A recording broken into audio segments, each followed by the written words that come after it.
Hi, I'm lovely. Thanks. No, I'm not part of some vintage reenactment, and this delicate do serves one purpose and one purpose only tonight. Distraction. It's foolproof, really.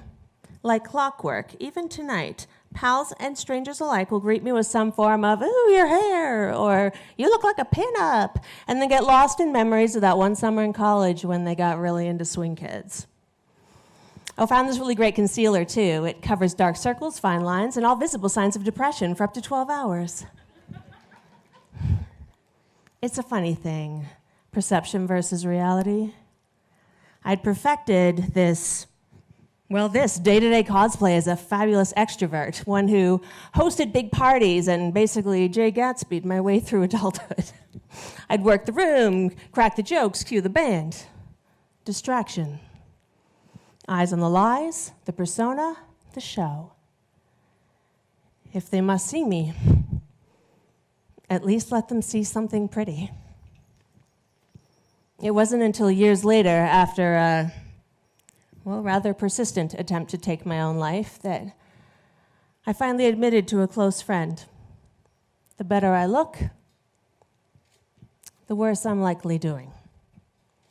I did my best to hide the truth beyond the facade, the obsessive thoughts of death, oh my goodness, all the different thoughts that I was having, and that deep-seated embarrassment simply for continuing to exist. I hated that charade, the hypocrisy. But here's the thing about major depression. Most of us, despite vain appearances, will give just about anything to protect those around us from the one thing we saw as their biggest threat. Us. As though our relentless despair was somehow infectious, transferable. So many moments and occasions skipped simply because my hair didn't curl right, my dress wouldn't twirl right, or I just couldn't girl right to meet my own impossible baseline.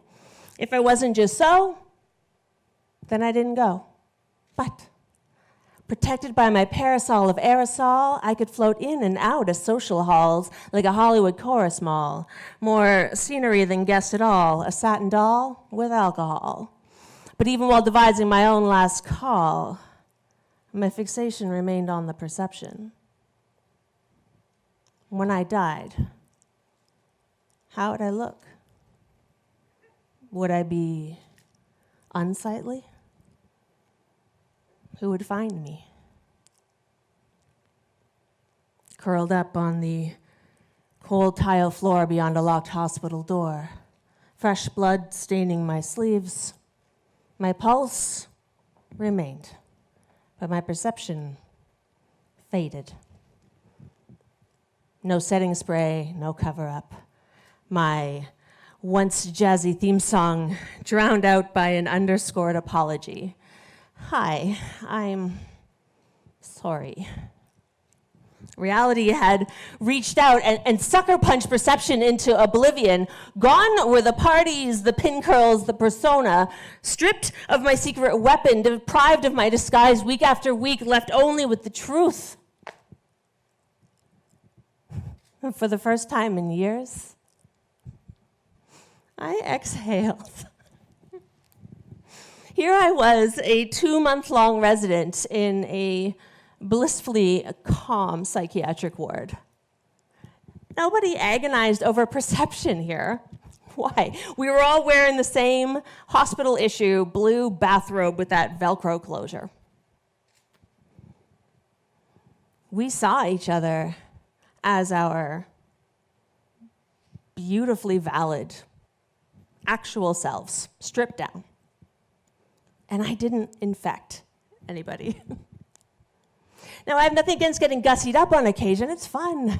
But when you finally stop sinking hour after hour, manipulating your outsides into a perpetual apology for your insides, you get those hours back. Hours to sleep in for once. This shit takes time. hours to brew the good coffee in the morning, or hours to just frolic freely about without a single fuck given for the state of your reflection. But for me personally, hours to reconnect with those truly genuine souls that I'd kept sheltered at arm's length for far too long before. They're still there. They're always there. Not for the parties or the persona, but patiently waiting to be introduced to the real person they had a hunch was hiding behind all the pretty packaging. So hi, I'm Kristin, and it's so wonderful to finally meet me.